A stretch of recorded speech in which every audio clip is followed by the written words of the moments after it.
Hello friend, क्या हाल चाल। उम्मीद करता हूं अच्छे होंगे। आज हम लोग कैनामेटिक्स शुरू कर रहे हैं। कैनामेटिक्स के अंदर बेसिक मैथमेटिक्स का भी अच्छा खासा रोल है, जैसे differentiation, integration, straight line, circle, parabola, ellipse, rectangular, hyperbola, इन सब का इक्वेशन और ग्राफ आना चाहिए। वैसे कैनामेटिक्स का ये पहला लेक्चर है, इसमें हम लोग बेसिक बातें क्लियर करेंगे कि रेस्ट क्या होता है, मोशन क्या होता है, डिस्टेंस और डिस्प्लेसमेंट क्या होता है।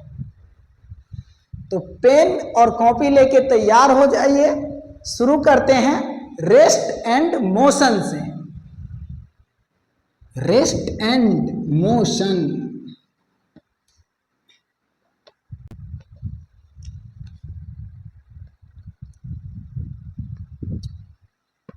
ये मान लीजिए एक कोऑर्डिनेट एक्सिस है, ये एक्स एक्सिस, ये वाई एक्सिस। ये पॉइंट ओरिजिन है 0,0 और इस रेफरेंस में एक पार्टिकल है यहां पे P, इसका कोऑर्डिनेट है 1,2।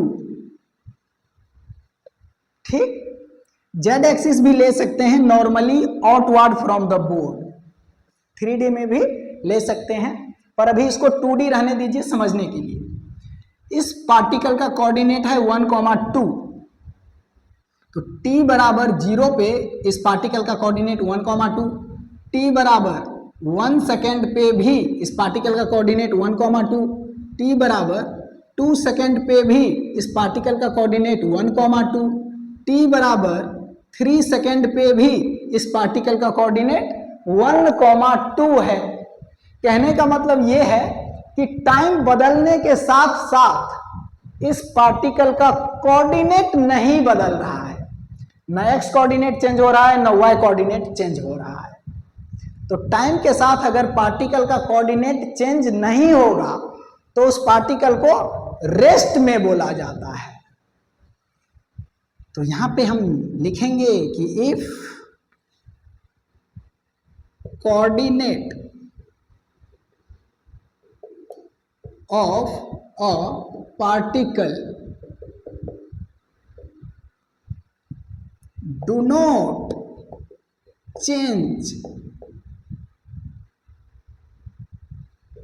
with time, then that particle is called at rest।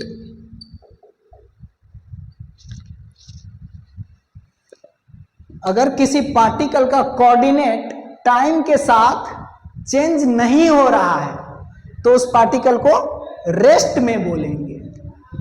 ठीक, अब मोशन देखते हैं। ये कोऑर्डिनेट एक्सिस, ये एक्स एक्सिस, ये वाई एक्सिस, ये origin,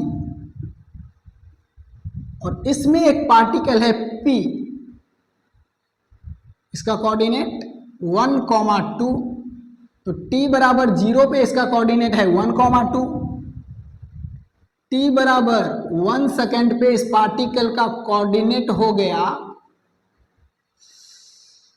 4,3,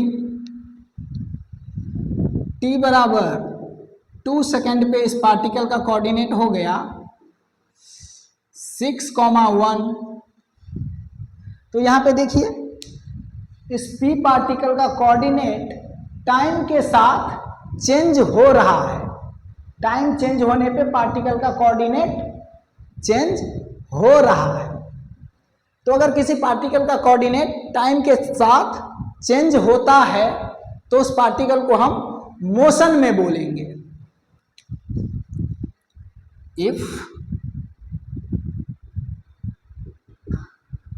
if coordinate of a particle change with time,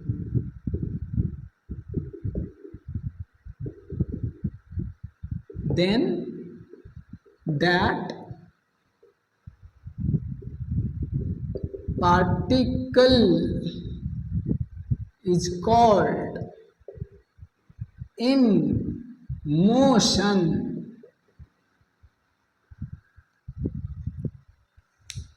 अगर किसी पार्टिकल का कोऑर्डिनेट अलग अलग टाइम पे अलग अलग है, टाइम के साथ पार्टिकल का कोऑर्डिनेट बदल रहा है, तो उस पार्टिकल को हम मोशन में बोलेंगे। तो उम्मीद करते हैं रेस्ट और मोशन समझ में आया होगा। आइए इसको एग्जाम्पल से और डिटेल में समझते हैं। तुमने अगर प्यार से देखा नहीं मुझको, रेस्ट एंड मोशन, ये मान लीजिए एक पॉइंट है ए,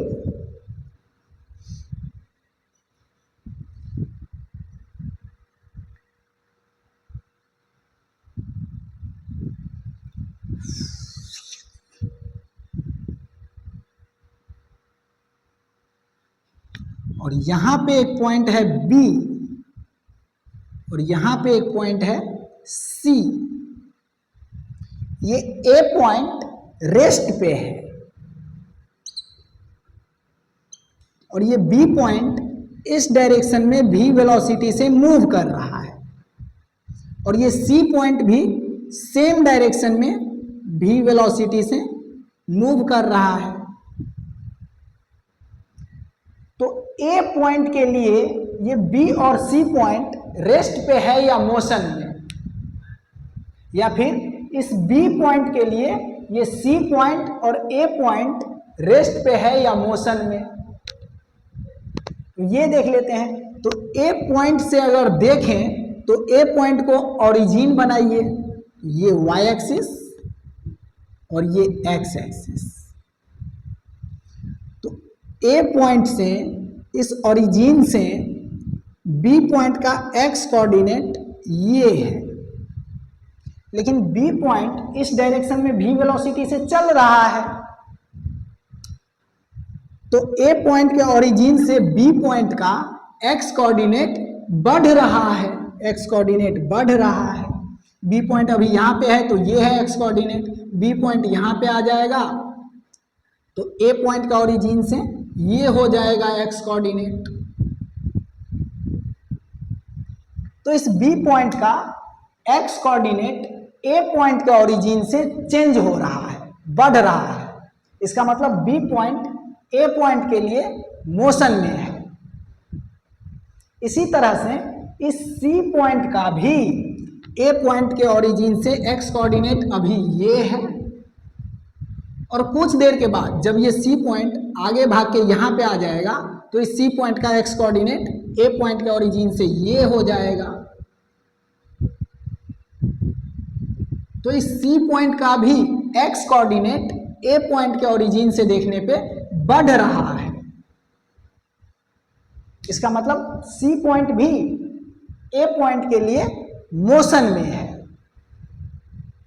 तो इन दोनों बातों को हम यहां पे नोट कर देते हैं कि B point and C point are in motion with respect to A।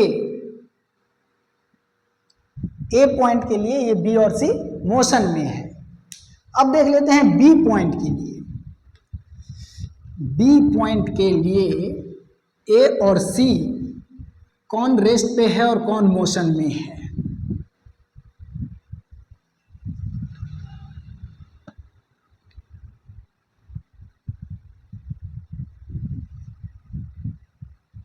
तो B पॉइंट की अगर बात करें तो B पॉइंट के लिए ये y एक्सिस और ये x एक्सिस,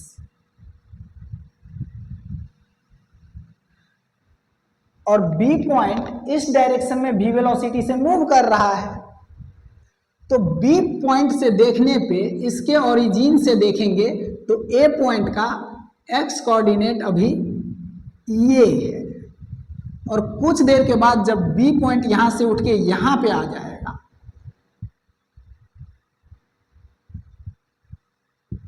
यहां से उठ के यहां पे आ जाएगा, तो ये होगा वाई एक्सिस और ये होगा एक्स एक्सिस, और इस बी पॉइंट का ओरिजिन यहां पे आ गया है।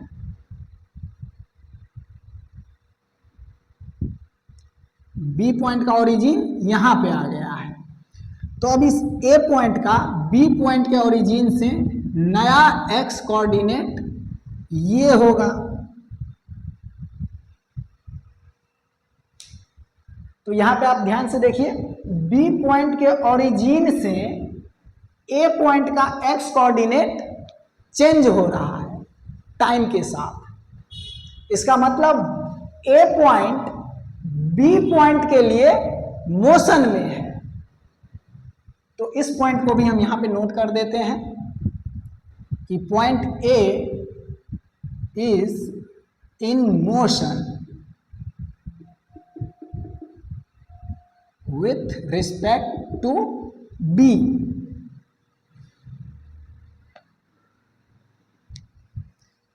लेकिन इसी बी के लिए अगर सी को देखें तो देखिए,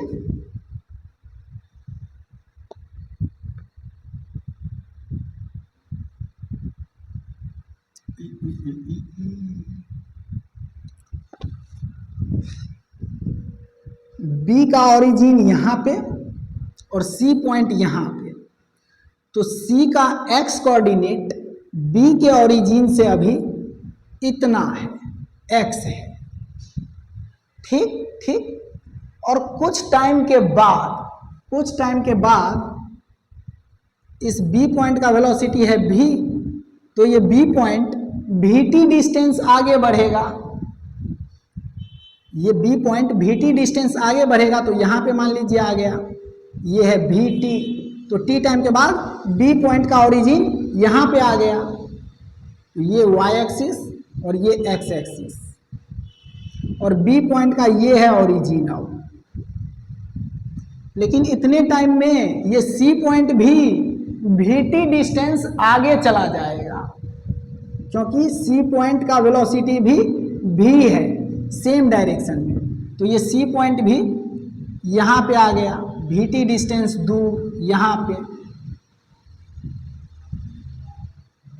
सी पॉइंट अब यहां पे आ गया। तो बी पॉइंट का ओरिजिन यहां पे और सी पॉइंट यहां पे, तो टी टाइम के बाद इस सी पॉइंट का एक्स कोऑर्डिनेट इस बी के ओरिजिन से ये होगा इतना। तो ये कितना होगा आप ध्यान से देखें तो सी पॉइंट यहां से यहां पे गया है टी टाइम में, तो ये डिस्टेंस होगा वी टी, यहां से यहां तक वी टी। तो ये कितना होगा, यहां से यहां तक कितना होगा। तो यहां से यहां तक की अगर बात करें तो यहां से यहां तक x है और यहां से यहां तक vt है, तो ये पूरा हो जाएगा, ये पूरा होगा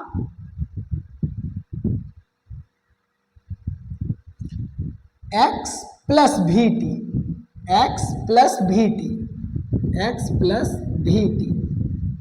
लेकिन हमको चाहिए ये।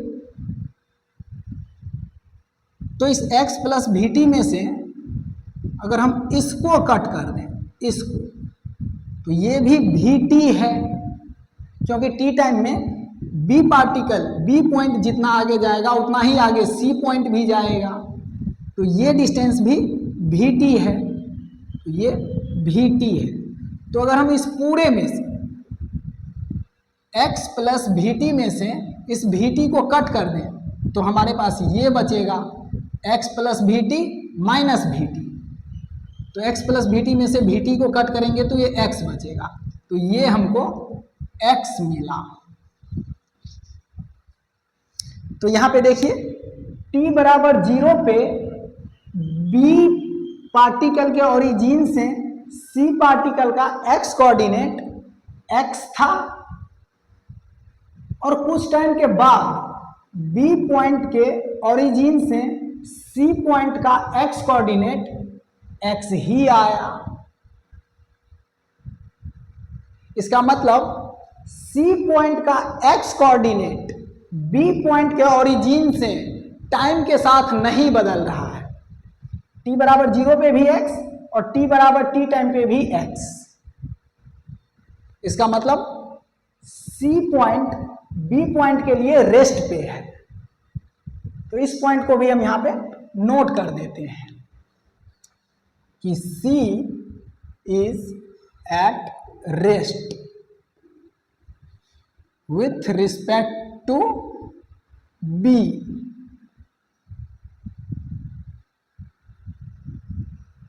तो इसका उल्टा भी हो सकता है, B के लिए C रेस्ट पे है, इसका मतलब C के लिए B भी रेस्ट पे होगा। मेरे लिए आप रेस्ट पे, तो आपके लिए हम भी रेस्ट पे, और मेरे लिए आप मोशन में हैं तो आपके लिए हम भी मोशन में हैं। वही चीज यहां पे हो रहा है। देखिए इस A पॉइंट के लिए ये B और C दोनों पॉइंट A पॉइंट के लिए मोशन में है, तो B और C दोनों पॉइंट के लिए A पॉइंट भी मोशन में होगा। B के लिए A मोशन में है, C के लिए भी A मोशन में है। लेकिन यहां पे देखिए B के लिए C रेस्ट पे है। तो इसका उल्टा करके अगर देखें, C के लिए B को अगर देखें तो C के लिए B भी रेस्ट पे होगा। तो अगर इस C के बारे में कोई पूछेगा, C के बारे में अगर हम A से पूछेंगे तो A बोलेगा कि ये C मोशन में है। A के लिए C मोशन में है और यही C B के लिए रेस्ट पे है। यही C इस B के लिए रेस्ट पे है। तो कौन मोशन में है, कौन रेस्ट पे है, ये डिपेंड करता है ऑब्जर्वर के पोजीशन पे कि आप देख कहां से रहे हो। तो rest and motion depend on position of observer. ये बहुत इंपॉर्टेंट सेंटेंस है कि rest and motion depends on position of observer. Observer के पोजीशन पे डिपेंड करता है कि पार्टिकल रेस्ट पे है या मोशन में है। जैसे देखिए ये एक रोड है, इस पर एक आदमी खड़ा है और दो गाड़ी चल रहा है।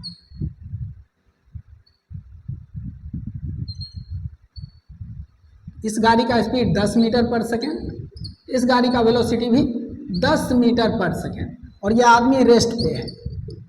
तो आप ध्यान से, इस गाड़ी का नाम है A, इस गाड़ी का नाम है B और ये है एक आदमी, ये मैन है। तो B इस मैन के लिए मोशन में है, 10 मीटर पर सेकेंड से चल रहा है। ये A भी इस मैन के लिए मोशन में है, 10 मीटर पर सेकेंड से चल रहा है। लेकिन आप ध्यान से देखिए तो इस कार का नाम है B और इस कार का नाम है A। A और B के बीच का गैप अगर 10 मीटर है तो ये 10 मीटर का गैप हमेशा बना रहेगा, क्योंकि ये B A के लिए रेस्ट पे है और ये A B के लिए रेस्ट पे है। क्योंकि जितने टाइम में जितना आगे ये गाड़ी जाएगा उतने टाइम में उतना ही आगे ये गाड़ी भी चला जाएगा। तो इन दोनों गाड़ी के बीच का ये गैप चेंज नहीं होगा। तो इस कार के लिए इस कार का एक्स कोऑर्डिनेट फिक्स है। इसका मतलब ये गाड़ी इस गाड़ी के लिए रेस्ट पे है। यहां पर हम लिख सकते हैं कि car B at rest for car A।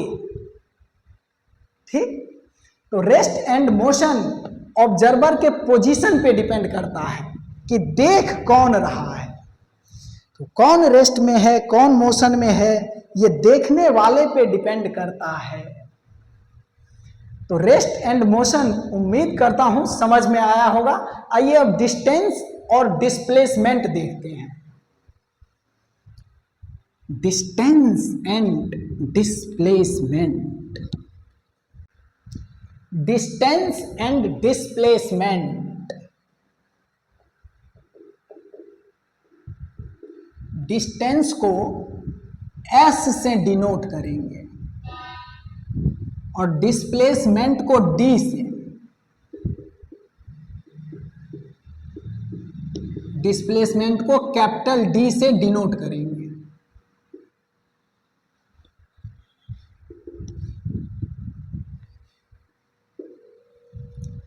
तो पहले समझ लेते हैं कि डिस्टेंस और डिस्प्लेसमेंट क्या होता है, फिर इसका डेफिनेशन लिखेंगे।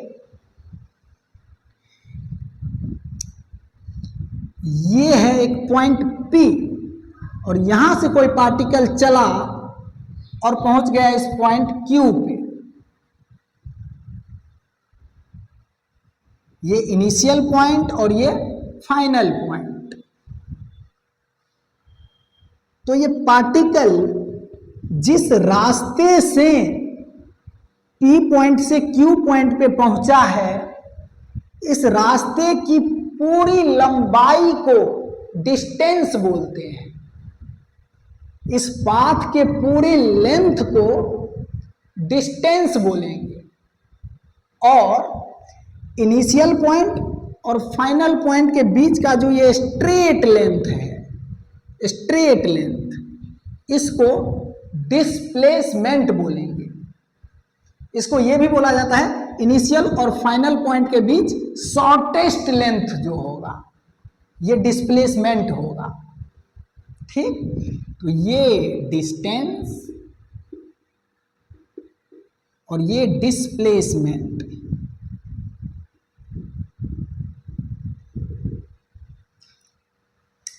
डिस्प्लेसमेंट वेक्टर क्वांटिटी होता है।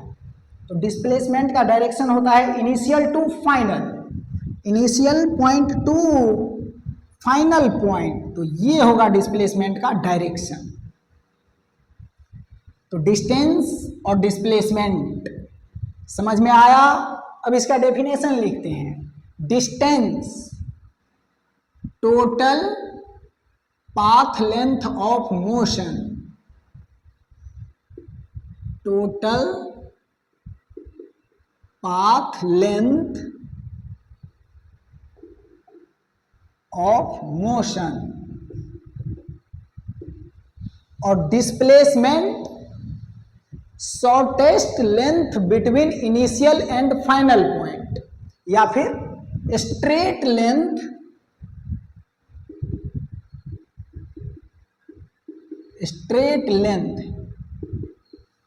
Between initial and final point.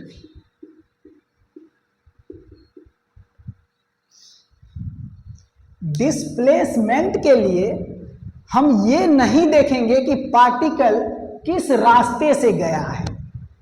Displacement के लिए सिर्फ इतना देखना है कि कहाँ इनिशियल पॉइंट है, स्टार्ट कहाँ से हुआ है और फिर कहाँ जाके रुका है। इन दोनों पॉइंट को एक स्ट्रेट लाइन से मिला देंगे और उस स्ट्रेट लाइन का जो लेंथ होगा वही होगा डिस्प्लेसमेंट। और डिस्प्लेसमेंट वेक्टर क्वांटिटी होता है, तो इनिशियल टू फाइनल होगा इसका डायरेक्शन। डिस्प्लेसमेंट वेक्टर क्वांटिटी होता है और ये डिस्टेंस स्केलर क्वांटिटी होता है। ये डिस्टेंस स्केलर क्वांटिटी होता है, इसका कोई डायरेक्शन नहीं होता है। It is a scalar quantity. Its unit is metre. इसको मीटर में मेजर करते हैं डिस्टेंस को। और ये वेक्टर क्वांटिटी होता है। इट इज अ, इस फिगर को मिटा देते हैं हम। It is a vector, its direction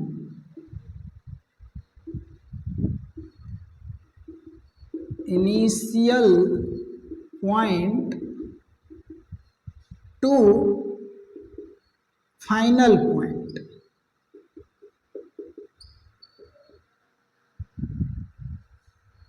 और इसका यूनिट भी मीटर ही होता है। ठीक, इसको नोट करिए डिस्टेंस और डिस्प्लेसमेंट को। आगे बढ़ते हैं, डिस्टेंस और डिस्प्लेसमेंट का 4-5 एग्जाम्पल लेते हैं ताकि क्लैरिटी से समझ में आए कि ये डिस्टेंस और डिस्प्लेसमेंट क्या होता है।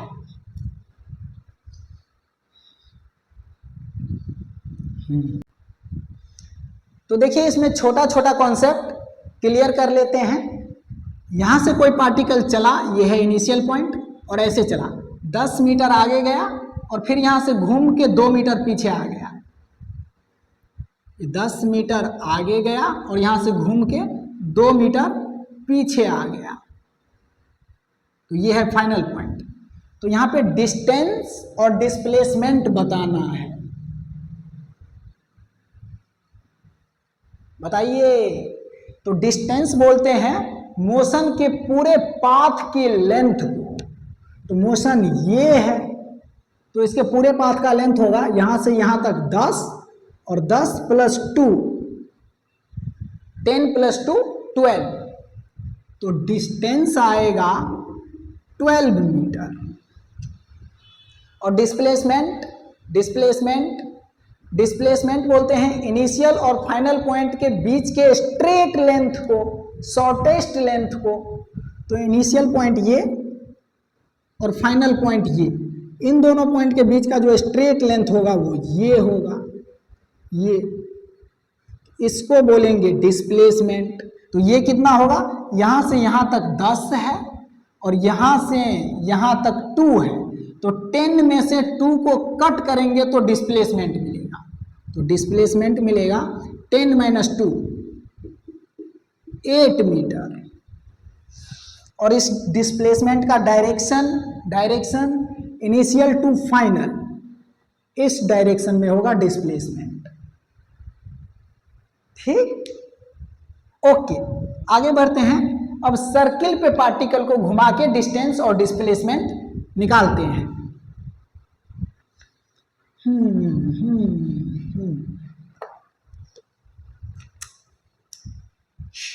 ये मान लीजिए एक सर्कुलर ट्रैक है और ये सेंटर रेडियस r, और यहां से कोई पार्टिकल चलना शुरू किया, ये इनिशियल पॉइंट, और यहां से चलना शुरू किया और चला चला चला ऐसे यहां पे आके रुक गया। सेंटर पे 90 डिग्री का एंगल बना और यहां पे आके रुक गया, तो ये फाइनल पॉइंट। तो यहां पे बताइए डिस्टेंस और डिस्प्लेसमेंट क्या होगा। तो इस सर्किल का जो इस पेरीमीटर का ये पूरा लेंथ होता है, ये होता है 2πr, और पार्टिकल चला है यहां से लेके यहां तक। इस 2πr का 1/4 पार्ट ही चला है। तो डिस्टेंस होगा 2πr का 1/4 पार्ट। तो 2πr का 1/4 करेंगे तो πr/2, और डिस्प्लेसमेंट बोलते हैं इनिशियल पोजीशन और फाइनल पोजीशन के बीच के स्ट्रेट लेंथ को, शॉर्टेस्ट लेंथ को। तो ये इनिशियल पॉइंट और ये फाइनल पॉइंट किस रास्ते से गया उसको देखना ही नहीं है डिस्प्लेसमेंट के लिए। इनिशियल पॉइंट और फाइनल पॉइंट, इन दोनों पॉइंट को देखेंगे, और initial to final, initial point और फाइनल पॉइंट को एक स्ट्रेट लाइन से मिला देंगे और उस लाइन का जो लेंथ होगा यही होगा displacement. Straight length between initial and final point. और इनिशियल टू फाइनल होता है डिस्प्लेसमेंट का डायरेक्शन, क्योंकि डिस्प्लेसमेंट वेक्टर क्वांटिटी होता है। तो ये लेंथ कितना होगा, तो ये रेडियस r, तो ये भी रेडियस ही है, ये भी r, तो ये लेंथ आएगा under root R square plus R square, 2r², under root 2r²। तो डिस्प्लेसमेंट मिलेगा, r को बाहर निकालेंगे तो स्क्वायर हट जाएगा, तो r√2, ये आया डिस्प्लेसमेंट, और ये होगा डिस्प्लेसमेंट का डायरेक्शन। इसी टाइप का एक और देखिए, ये सर्किल सेंटर रेडियस r, यहां से पार्टिकल चलना शुरू किया और ऐसे घूमते हुए ठीक अपोजिट साइड यहां पे आ गया, यहां पे 180 डिग्री का एंगल बना है सेंटर पे, ये है फाइनल पॉइंट। तो यहां पे डिस्टेंस क्या होगा, डिस्टेंस कितना होगा, मोशन के इस पाथ का लेंथ तो पूरा होता है 2πr, तो ये आधा पार्ट है इसका, तो आधा हो जाएगा पाई आर। और डिस्प्लेसमेंट इनिशियल और फाइनल पॉइंट के बीच का ये straight length r plus r, 2r। और डिस्प्लेसमेंट का direction initial to final point, ये होगा डिस्प्लेसमेंट का डायरेक्शन। लेकिन यही पार्टिकल आप सोच के देखिए कि यही पार्टिकल अगर यहाँ पे नहीं रुकता, यहाँ से चलना शुरू किया और ऐसे ऐसे ऐसे ऐसे ऐसे चलते हुए यहाँ पे आ गया, इनिशियल पॉइंट पे ही आ गया, जहाँ से चलना शुरू किया था वहीं पे आ गया, जहाँ इनिशियल पॉइंट वही फाइनल पॉइंट। तो इस केस में बताइए डिस्टेंस और डिस्प्लेसमेंट। तो डिस्टेंस बोलते हैं मोशन के पूरे पाथ के लेंथ को, तो मोशन ऐसे हुआ है तो इस पूरी पाथ का लंबाई हो जाएगा 2πr, तो डिस्टेंस इक्वल टू 2πr। और डिस्प्लेसमेंट बोलते हैं इनिशियल और फाइनल पॉइंट के बीच के स्ट्रेट लेंथ को। तो यहाँ पे इनिशियल और फाइनल पॉइंट के बीच कोई गैप ही नहीं बचा, कोई लेंथ ही नहीं बचा, इनिशियल पॉइंट पे ही फाइनल पॉइंट भी आ गया, तो इनिशियल और फाइनल पॉइंट के बीच कोई लेंथ नहीं बचा, तो डिस्प्लेसमेंट 0 आएगा। वैसे भी कहा जाता है कि अगर पार्टिकल जिस पॉइंट से चलना शुरू किया घूम के अगर वापस उसी पॉइंट पे आ गया तो डिस्प्लेसमेंट 0 होगा, क्योंकि इनिशियल और फाइनल पॉइंट के बीच कोई लंबाई बचा ही नहीं, इनिशियल पॉइंट पे ही फाइनल पॉइंट भी आ गया, तो डिस्प्लेसमेंट 0। इसी टाइप का एक और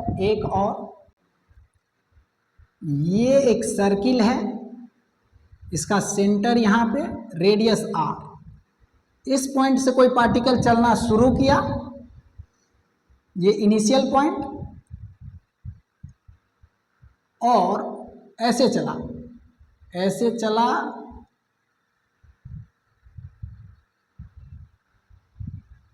एक राउंड पूरा कर लिया, तो एक राउंड पूरा किया तो डिस्टेंस 2πr और डिस्प्लेसमेंट 0। लेकिन यहाँ पे पार्टिकल रुका नहीं है, अभी चलिए रहा है, एक राउंड पूरा करके दूसरी राउंड के लिए आगे बढ़ा, तो यहाँ पे आया, सेंटर पे 180 डिग्री का एंगल बना यहाँ पे, और यहाँ पे भी रुका नहीं है, यहाँ से वापस घूम के यहाँ पे आके रुका है, ये है फाइनल पॉइंट। तो इस मोशन में डिस्टेंस और डिस्प्लेसमेंट निकालना है। तो डिस्टेंस बोलते हैं मोशन की पूरी पाथ के लेंथ को, पार्टिकल घुमा है या नहीं घुमा है ये सब नहीं देखेंगे, मोशन में कितना लेंथ कवर किया है उसको डिस्टेंस बोलते हैं। तो यहां से देखिए, ये इनिशियल पॉइंट यहां से चला है, तो ऐसे चला है, ये एक राउंड पूरा हुआ तो 2πr, तो 2πr, पर पार्टिकल यहां पे रुका नहीं है और आगे जा रहा है, यहां से दूसरी राउंड के लिए आगे बढ़ा और आधे सर्किल तक आया, तो आधे सर्किल के लिए पाई आर, ये आधा लेंथ पाई आर, पूरा 2 पाई आर तो आधा पाई आर, पर यहाँ पे भी रुका नहीं है तो प्लस, यहाँ से फिर चला और आगे यहाँ पे आके रुका है, तो ये क्वार्टर पार्ट है इस सर्किल का, तो 2 पाई आर का 1/4 पार्ट है ये, 2 पाई आर का 1/4 पार्ट करेंगे तो 2 से ये 4 कटेगा 2, तो पाई आर बाई 2, तो ये होगा पाई आर बाई 2, तो 2 pi are plus pi are plus pi are by 2, 2 pi are plus pi are plus pi are by 2, ये होगा डिस्टेंस। यहां से 2 कॉमन लेंगे तो 2 into 2 4 pi are plus 2 pi are plus pi r, ये आएगा distance equal to 4 + 2 6 + 1 7 pi are by 2। और यहां पे डिस्प्लेसमेंट कितना होगा, डिस्प्लेसमेंट कितना होगा, तो डिस्प्लेसमेंट के लिए इनिशियल और फाइनल पॉइंट को देखते हैं, और इनिशियल और फाइनल पॉइंट के बीच के स्ट्रेट लेंथ को, शॉर्टेस्ट लेंथ को डिस्प्लेसमेंट बोलते हैं। तो यहाँ पे ये है फाइनल पॉइंट, ये इनिशियल पॉइंट और ये फाइनल पॉइंट, तो इन दोनों पॉइंट के बीच का जो ये स्ट्रेट लेंथ होगा, ये होगा डिस्प्लेसमेंट, और इनिशियल टू फाइनल इस डायरेक्शन में होगा डिस्प्लेसमेंट का डायरेक्शन, डिस्प्लेसमेंट वेक्टर क्वांटिटी है। तो यहाँ पे डिस्प्लेसमेंट का मैग्नीट्यूड ये लेंथ बताएगा, तो ये लेंथ होगा, ये रेडियस r और ये भी रेडियस r, तो ये लेंथ होगा √r² plus r², √r² plus r², 2r², तो r² बाहर निकलेगा तो r बचेगा बाहर में और 2 बच जाएगा रूट में, तो r√2, ऐसा ही r√2, यही है डिस्प्लेसमेंट यहाँ पे भी, और यहाँ पे डिस्टेंस अलग है इससे, ठीक। तो इस तरह से डिस्टेंस और डिस्प्लेसमेंट हम लोग निकालेंगे। तो इसको देखिए ध्यान से और समझिए डिस्टेंस और डिस्प्लेसमेंट को। अब आइए एक मेन पॉइंट और लिखते हैं, एक मेन पॉइंट और लिखते हैं।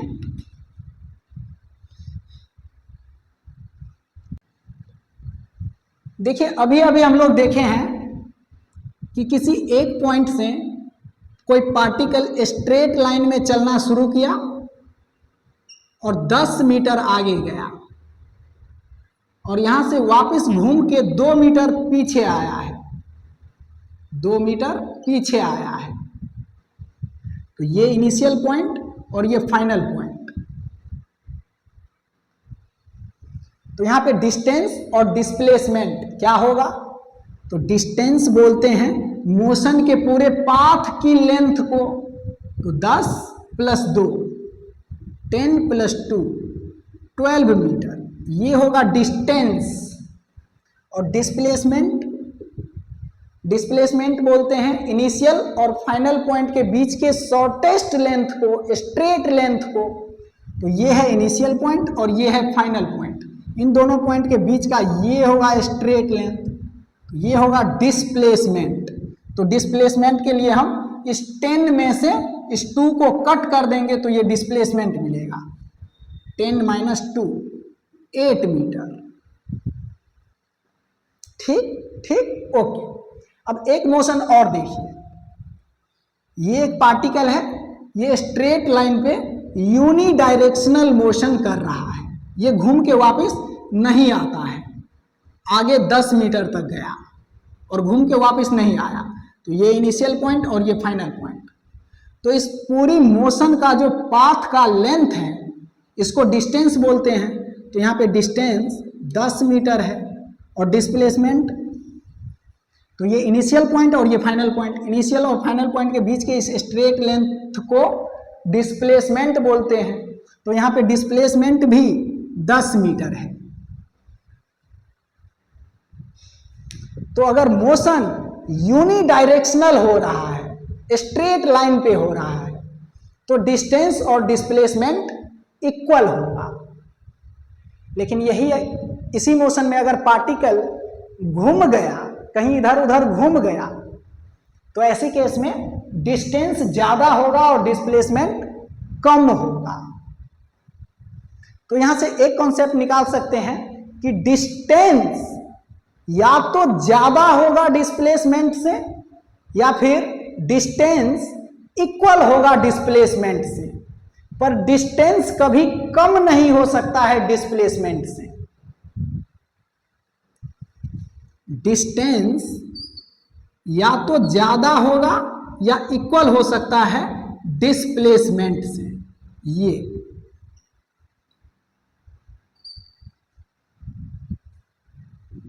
ठीक। और दूसरी बात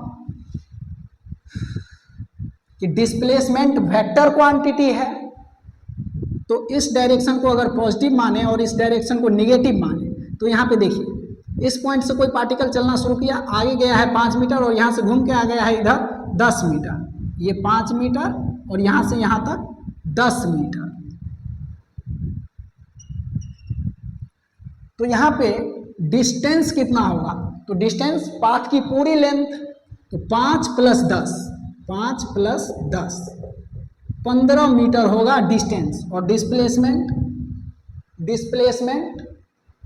डिस्प्लेसमेंट ये होगा, ये इनिशियल पॉइंट ये है और फाइनल पॉइंट ये है, तो इनिशियल टू फाइनल ये डायरेक्शन होगा डिस्प्लेसमेंट का, और ये डायरेक्शन नेगेटिव डायरेक्शन है। तो यहां पे डिस्प्लेसमेंट लिखा जाएगा 10 - 5 विथ नेगेटिव साइन। इस पॉइंट से इस डायरेक्शन में अगर डिस्प्लेसमेंट आ गया तो वो नेगेटिव होगा।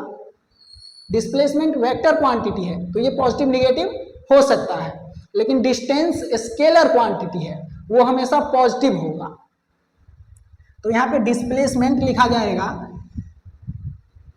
10 - 5 with negative sign, negative direction में, बराबर 10 - 5 विथ नेगेटिव साइन। ये तो ये दोनों बातें ध्यान रखिएगा कि डिस्टेंस का मैग्नीट्यूड हमेशा डिस्प्लेसमेंट के मैग्नीट्यूड से ज्यादा या इक्वल होगा, और डिस्टेंस हमेशा पॉजिटिव होगा और डिस्प्लेसमेंट पॉजिटिव या निगेटिव कुछ भी हो सकता है। जैसे यहाँ पे डिस्टेंस और डिस्प्लेसमेंट दोनों पॉजिटिव है और यहाँ पे डिस्टेंस पॉजिटिव है और डिस्प्लेसमेंट नेगेटिव है। तो ये छोटा छोटा कॉन्सेप्ट ध्यान रखिएगा। आइए आगे बढ़ते हैं, एक कॉन्सेप्ट और देखते हैं, ये लास्ट कॉन्सेप्ट है। ये लास्ट कॉन्सेप्ट है, एक सर्किल है, इसका ये सेंटर है और रेडियस r है। ये है पार्टिकल का इनिशियल पॉइंट और यहां से पार्टिकल चला है और यहां पे आके रुक गया है, ये है फाइनल पॉइंट। सेंटर पे एंगल सबटेंड किया है थीटा। तो यहां पे इस पार्टिकल का डिस्टेंस और डिस्प्लेसमेंट क्या होगा, तो डिस्टेंस तो लिखा जाएगा इस आर्क का लेंथ, इस आर्क का लेंथ, और इस आर्क का लेंथ होगा r into theta, radius into centre पे subtend angle, r into theta, ये होगा इस आर्क का लेंथ। ठीक, ये हम लोग बेसिक मैथमेटिक्स में सर्किल में पढ़े हैं कि आर्क लेंथ कितना होता है अगर सेंटर पे थीटा एंगल सबटेंड कर रहा है। तो ये डिस्टेंस होगा रेडियस इंटू थीटा। लेकिन यहाँ पे डिस्प्लेसमेंट क्या होगा, डिस्प्लेसमेंट होता है इनिशियल और फाइनल पॉइंट के बीच का ये स्ट्रेट लेंथ, और इनिशियल टू फाइनल ये होता है डिस्प्लेसमेंट का डायरेक्शन। डिस्प्लेसमेंट वेक्टर क्वांटिटी है, तो ये लेंथ क्या होगा, तो ये r है, तो ये भी r है। तो यहां से देखिए क्या करेंगे, इस सेंटर से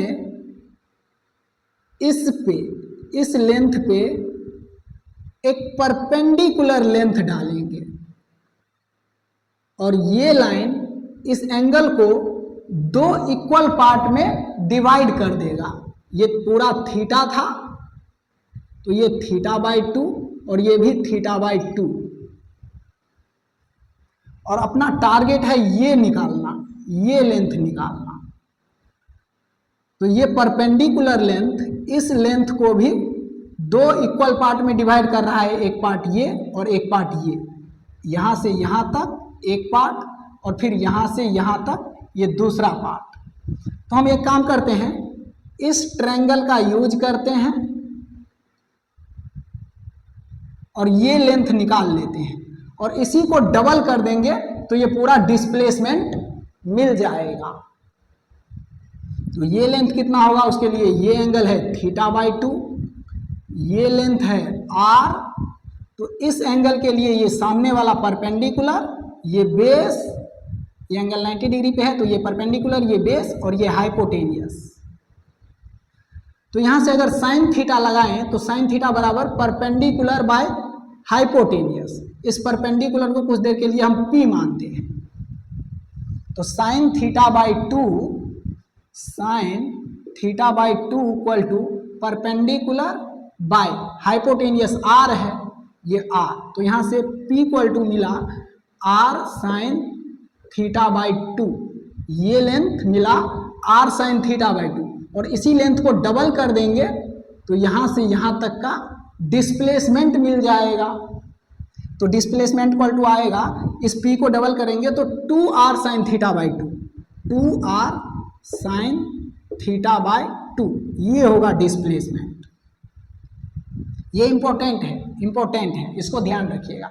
इस पे एक क्वेश्चन कर लेते हैं। ये एक सर्किल है, ये सेंटर और ये रेडियस है 7 मीटर, और यहां से कोई पार्टिकल चला, ये इनिशियल पॉइंट है और यहां पे आके रुक गया, ये फाइनल पॉइंट। सेंटर पे एंगल सबटेंड किया 60 डिग्री का। तो बताइए इसका डिस्प्लेसमेंट क्या होगा, ये लेंथ कितना होगा। तो डिस्प्लेसमेंट के लिए ये फॉर्मूला लगा देंगे। तो ये डिस्प्लेसमेंट आएगा 2 इंटू r और रेडियस है 7, तो 7 इंटू साइन थीटा बाई 2, तो साइन और थीटा है सेंटर पे एंगल सबटेंड किया है 60 डिग्री, तो 60 बाई 2, तो ये आएगा d equal to 7 into 2 14 into sine 60 by 2 30 degree, 2 से ये कटेगा 30, तो ये आएगा displacement equal to 14 into sine 30 degree का वैल्यू 1/2, तो 1/2, तो 2 से ये 14 कटेगा 7, तो डिस्प्लेसमेंट इक्वल टू 7 मीटर। तो इस तरह से हम इस फॉर्मूला का यूज कर सकते हैं। यहां पे देखिए, हमें पता है कि अगर ये एंगल सेंटर पे 90 डिग्री का सबटेंड करेगा, सेंटर पे एंगल 90 डिग्री का सबटेंड करेगा, ये इनिशियल पॉइंट और ये फाइनल पॉइंट, और ये रेडियस है r, तो ये डिस्प्लेसमेंट मिलता है r√2। ये हम लोग देखे हैं, इस फॉर्मूला का यूज करेंगे तब भी ये डिस्प्लेसमेंट r√2 आना चाहिए, और आएगा। देखिए इस डिस्प्लेसमेंट के लिए अगर हम इसका यूज करें तो 2r और साइन, यहाँ पे एंगल सबटेंड किया है 90, तो 90/2, 90/2 45 डिग्री होगा, 2r साइन 45 डिग्री, 2 से ये 90 कटेगा 45, तो ये बराबर आएगा 2r और साइन 45 डिग्री का वैल्यू 1/√2, तो 1/√2। अब इस 2 को हम लिख सकते हैं √2 इंटू √2, तो ये आएगा, इस 2 को लिखेंगे √2 इंटू √2 और ये r और बाई में ये √2, तो यहाँ पे √2 से वो √2 कटेगा और ये √2r बचेगा, √2r। तो देखिए ये डिस्प्लेसमेंट इस फॉर्मूला का यूज करके भी यही मिला, √2r। ये तो ये अच्छा खासा फॉर्मूला है। सेंटर पे कितना भी एंगल सबटेंड कर दें, चाहे 30 डिग्री, 60 डिग्री, 90 डिग्री, 180 डिग्री या 270 डिग्री, कितना भी एंगल सबटेंड कर दे सेंटर पे, डिस्प्लेसमेंट के लिए हम इसका यूज कर सकते हैं, तो इसको ध्यान रखिएगा। एक क्वेश्चन और, ये लास्ट है, ये पक्का लास्ट है। एक लास्ट क्वेश्चन और, जब डिस्टेंस और डिस्प्लेसमेंट का बात चल रहा है तो कोई भी कॉन्सेप्ट छोड़े क्यों छोड़े। एक कॉन्सेप्ट और, एक क्वेश्चन और। क्वेश्चन है कि 4 डायरेक्शन है, नॉर्थ, साउथ, ईस्ट और वेस्ट, और एक पार्टिकल या कोई भी ऑब्जेक्ट नॉर्थ के डायरेक्शन में 10 मीटर चला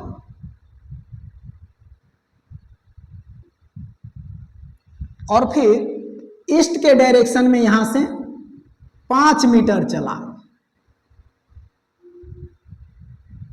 और फिर यहां से 53 डिग्री के एंगल पे नॉर्थ ऑफ ईस्ट चला है। 53 डिग्री नॉर्थ ऑफ ईस्ट, इसका मतलब होता है ईस्ट के डायरेक्शन से 53 डिग्री के एंगल पे नॉर्थ के तरफ, ईस्ट के डायरेक्शन से 53 डिग्री के एंगल पे नॉर्थ के तरफ इधर चला है 15 मीटर। ये एंगल 53 डिग्री है, इधर चला है 15 मीटर और यहां पे आके रुक गया है। तो ये इनिशियल पॉइंट और ये फाइनल पॉइंट। और इस क्वेश्चन में डिस्टेंस और डिस्प्लेसमेंट पूछा जा रहा है। तो डिस्टेंस बोलते हैं मोशन के पूरे पाथ के लेंथ को, डिस्टेंस मतलब total path length of motion. तो ये डिस्टेंस आएगा 10 + 5 15 + 15 30 मीटर। 30 मीटर, 10 + 5 + 15 = 30 मीटर, ये आएगा डिस्टेंस। और डिस्प्लेसमेंट वेक्टर क्वांटिटी होता है। तो 10, 5 और 15 को वेक्टर तरीका से ऐड करेंगे तो डिस्प्लेसमेंट मिलेगा। Displacement = 10 vector + 5 vector + 15 vector, vector तरीका से सम करेंगे इन तीनों को तो डिस्प्लेसमेंट मिलेगा। तो 2 से ज्यादा वेक्टर को जोड़ना हमें आता है, वेक्टर में ही सीखे हैं। यहाँ पे 3 वेक्टर है, इन तीनों को ऐसे यहाँ पे लाइए। इन तीनों वेक्टर के टेल को यहाँ पे लाके चिपकाना है। ना डायरेक्शन चेंज होना चाहिए, ना मैग्नीट्यूड चेंज होना चाहिए। तो ये 10 यूनिट का वेक्टर पहले से ही यहाँ पे चिपका हुआ है, इसका टेल। तो 10 यूनिट का वेक्टर यहाँ पे ऐसे आएगा 10 यूनिट। ये 5 यूनिट वाला वेक्टर ईस्ट के डायरेक्शन में है, इसके टेल को यहाँ पे चिपकाएंगे तो ऐसे दिखेगा ये 5 यूनिट, 5 मीटर। और ये 15 मीटर वाला वेक्टर ईस्ट के डायरेक्शन से 53 डिग्री के एंगल पे है, इस डायरेक्शन से 53 डिग्री के एंगल पे है 15 मीटर। तो इन तीनों को वेक्टर सम करना है। तो जो वेक्टर इस लाइन पे दिख रहा है उसको वैसे ही रहने देंगे, और जो वेक्टर इस लाइन पे नहीं है इसको इस लाइन पे कंपोनेंट ले लेंगे, ब्रेक कर देंगे। तो 15 को अगर इस लाइन पे झुकाएंगे तो यह आएगा 15 cos 53 डिग्री, 15 cos 53 डिग्री। और इसको इस लाइन पे झुकाएंगे इस डायरेक्शन में तो यह आएगा 15 sin 53 डिग्री। अब हम यहां से इस वेक्टर को हटा सकते हैं क्योंकि इसका दोनों कंपोनेंट ले लिए हैं। आपको एक ट्रायंगल ध्यान होगा, ये वाला 3, 4, 5 साइड वाला। 3 साइड के सामने वाला एंगल 37 डिग्री और 4 साइड के सामने वाला एंगल 53 डिग्री। ये हम लोग बेसिक मैथमेटिक्स में पढ़े हैं। तो यहां से sin 53 डिग्री का वैल्यू आएगा 4/5, तो ये मिलेगा 15 इंटू sin 53 4/5, तो 5 से ये 15 कटेगा 3, तो 3 चौका 12, तो 12 मिलाइए और ये मिलेगा 15 into cos 53 degree. Cos 53 degree का वैल्यू आएगा 3/5, 3/5, तो 5 से ये 15 कटेगा 3, 3 तिया 9, तो 9 मिलाइए। तो इस फिगर को हम ऐसे बना सकते हैं, इस डायरेक्शन में 10 + 12 22 यूनिट, 22 मीटर, और इस डायरेक्शन में 5 + 9 14 मीटर, ये।